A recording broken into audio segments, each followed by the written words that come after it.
जिस जगह इंसान का सांस लेना भी मुश्किल है, वहां अब धान की फसल लहलहा रही है। चीन ने अंतरिक्ष में एक ऐसा प्रयोग किया है जिसे भविष्य के चंद्रमा और मंगल मिशनों के लिए बड़ा कदम माना जा रहा है। चीन ने तियोंगोंग स्पेस स्टेशन पर वैज्ञानिकों ने अंतरिक्ष में धान उगाने का सफल प्रयोग किया है। इतना ही नहीं, धान के पौधों की फसल तैयार होने के बाद अंतरिक्ष यात्रियों ने उसकी कटाई भी कर ली है। वैज्ञानिकों के लिए यह उपलब्धि इसलिए खास है क्योंकि भविष्य में लंबे अंतरिक्ष अभियानों के दौरान भोजन की समस्या को कम करने में इसका बड़ा योगदान हो सकता है। आज अंतरिक्ष यात्रियों के लिए ज्यादातर भोजन पृथ्वी से ही भेजा जाता है, लेकिन चांद या मंगल जैसे दूर के मिशनों में हर बार पृथ्वी से खाना भेजना आसान नहीं होगा। इससे रॉकेट का वजन बढ़ेगा, ईंधन ज्यादा लगेगा और मिशन की लागत भी बढ़ जाएगी। ऐसे में अगर अंतरिक्ष में ही चावल, गेहूं, सब्जियां और दूसरी फसलें उगाई जा सके तो अंतरिक्ष यात्री धीरे धीरे भोजन के मामले में आत्मनिर्भर हो सकते हैं। यही वजह है कि चीन का यह प्रयोग भविष्य के चंद्रमा और मंगल मिशनों के लिए एक बेहद महत्वपूर्ण माना जा रहा है। चीन कई वर्षों से अंतरिक्ष में पौधों की खेती पर शोध कर रहा है। साल 2022 में तियोंगोंग स्पेस स्टेशन पर एक विशेष जैविक प्रयोगशाला स्थापित की गई थी। इसे लाइफ इकोलॉजी एक्सपेरिमेंट कैबिनेट कहा जाता है। इसी प्रयोगशाला में वैज्ञानिकों ने धान के बीजों को माइक्रोग्रेविटी यानी बेहद कम गुरुत्वाकर्षण वाले वातावरण में उगाया। वैज्ञानिकों ने बीज के अंकुरित होने से लेकर पौधे के विकसित होने तक का सफर हर चरण में नजर रखी। उन्होंने देखा कि अंतरिक्ष में धान की जड़ें किस तरह बढ़ती हैं, तना और पत्तियां कैसे विकसित होती हैं, फूल कब आते हैं और आखिर में धान के पौधे किस तरह बनते हैं। यानी वैज्ञानिकों ने धान के पूरे जीवन चक्र को अंतरिक्ष में रिकॉर्ड किया। पृथ्वी पर पौधों को उगाना हमें सामान्य लगता है, लेकिन अंतरिक्ष में यही काम बेहद मुश्किल माना जाता है। पृथ्वी पर गुरुत्वाकर्षण के कारण पौधों की जड़ें नीचे की ओर बढ़ती हैं और पानी आसानी से मिट्टी में पहुंच जाता है, लेकिन अंतरिक्ष में गुरुत्वाकर्षण बहुत कम होता है। वहां पानी सामान्य तरीके से नीचे जाता है, बल्कि बूंदों के रूप में तैर सकता है। ऐसे में पौधों की जड़ों तक सही मात्रा में पानी और पोषक तत्व पहुंचना वैज्ञानिकों के लिए बड़ी चुनौती। चीन ने इस समस्या को हल करने के लिए एक पूरी तरह नियंत्रित जैविक प्रणाली तैयार की। इससे सूरज की रोशनी की जगह विशेष एलईडी लाइट का इस्तेमाल किया। तापमान, नमी, कार्बन डाइऑक्साइड और ऑक्सीजन के स्तर को कंप्यूटर की मदद से नियंत्रित किया गया। जड़ों तक पानी और जरूरी पोषक तत्व पहुंचाने के लिए विशेष पाइप और कैपिलरी तकनीक का इस्तेमाल किया गया। सेंसर और कैमरे लगातार पौधों की निगरानी करते रहे।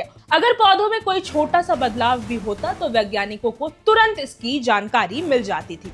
कई महीनों तक चले इस प्रयोग के बाद आखिरकार धान की फसल तैयार हो गई। इसके बाद अंतरिक्ष यात्रियों ने तियोंगोंग स्पेस स्टेशन के अंदर ही धान की कटाई की। धान के दाने, पौधों के हिस्से और दूसरे वैज्ञानिक नमूनों को सुरक्षित तरीके से पृथ्वी पर भेजा गया। अब वैज्ञानिक इन नमूनों का बारीकी से अध्ययन कर रहे हैं।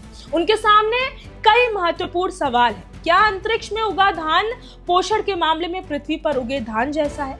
क्या माइक्रोग्रेविटी का पौधे की गुणवत्ता पर कोई असर पड़ा? और सबसे महत्वपूर्ण, क्या अंतरिक्ष में तैयार हुए बीज अगली पीढ़ी में भी सामान्य रूप से पौधे पैदा कर पाएंगे? वैज्ञानिक यह भी जांचेंगे कि अंतरिक्ष में वातावरण में पौधों के अंदर किसी तरह का आनुवांशिक बदलाव तो नहीं हुआ है।